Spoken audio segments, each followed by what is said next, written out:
What's going on, guys? I want to start off this new year by discussing my favorite muscle group, namely the traps.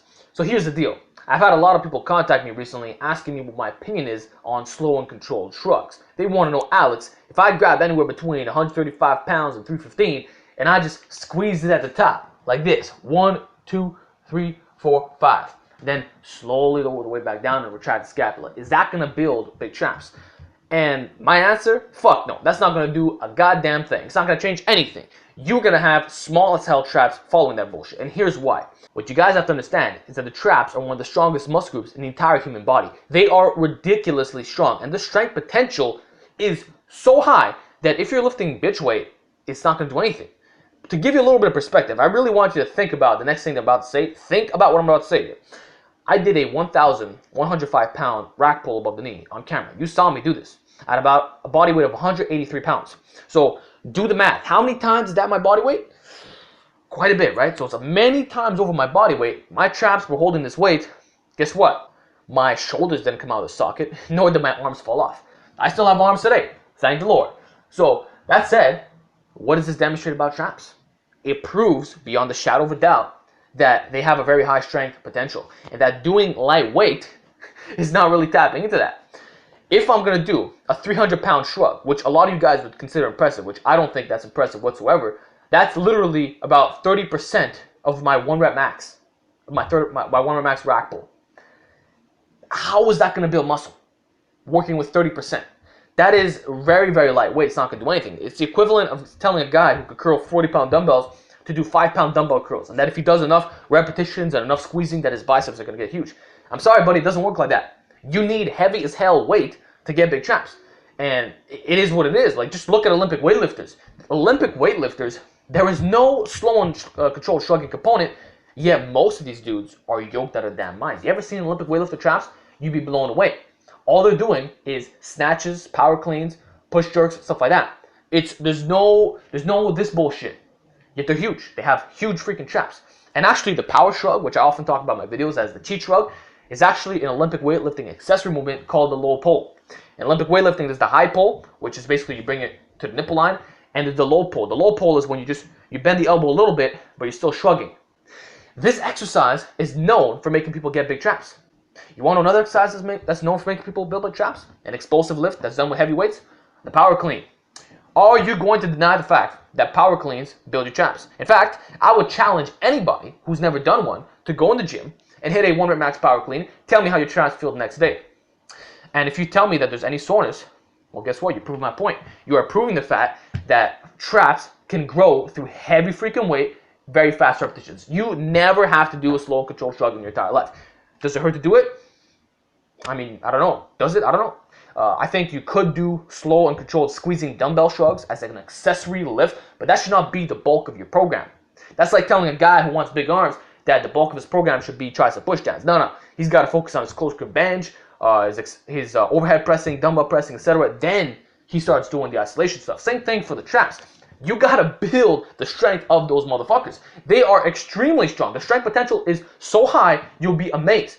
I think that every single one of you, I'm not even going to make this up, like you have the potential to rack pull anywhere between 800 and 1,000 pounds drug-free. Most, if not all, my subscribers. That said, what the hell is a 315 shrug going to do for you? It ain't going to change anything. And the first time I ever learned this, actually, it was from Bill Starr.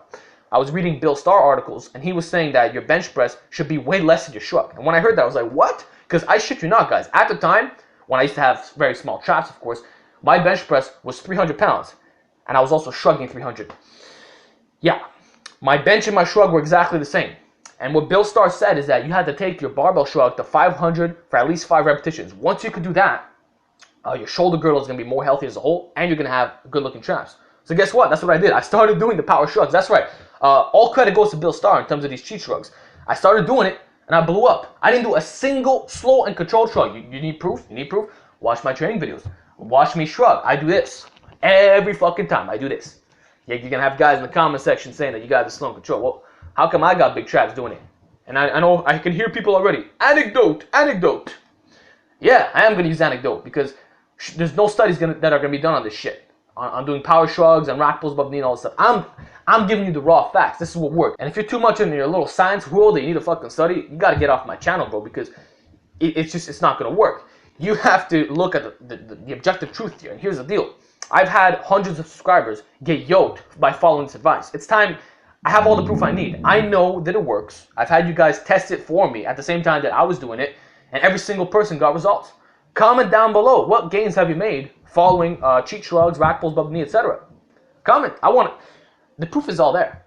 I don't need a study consisting of 10 participants controlled over a 1 to 3 months time period. No, I got over 20,000 of you guys that are following this advice. That's my motherfucking study. So you can take that to the bank, man. And that's all I really got to say about the traps. You ain't going to get big traps doing slow and controlled shrugs with lightweight.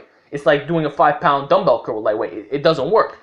You need heavy as hell weight. The traps are one of the strongest muscle groups in the entire body. Using sub-maximal weight isn't going to change anything.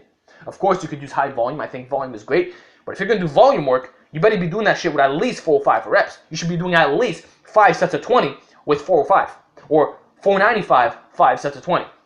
That's how you get big traps. Get your barbell shrug, 495, 5 sets of 20, low rest intervals. Get that.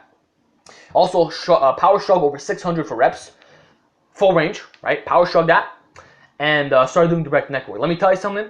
Direct neck work is going to thicken your traps. Neck extensions in particular, it connects to your traps. So every time you do neck extensions, your traps are going to get bigger. And by the way, neck extension, you're not doing the slow and controlled shit either. You're going like this, like you're headbanging, motherfucker. Yeah. So that's all I gotta say, man. If we know for a fact that the traps aren't gonna rip out from holding over 1,000 pounds in your hand, what the fuck is a 315 shrug gonna do? And mind you, most of these guys doing slow and controlled, they're not using 315. They're using 225 and less. I had a guy at the gym the other day. He was doing 225.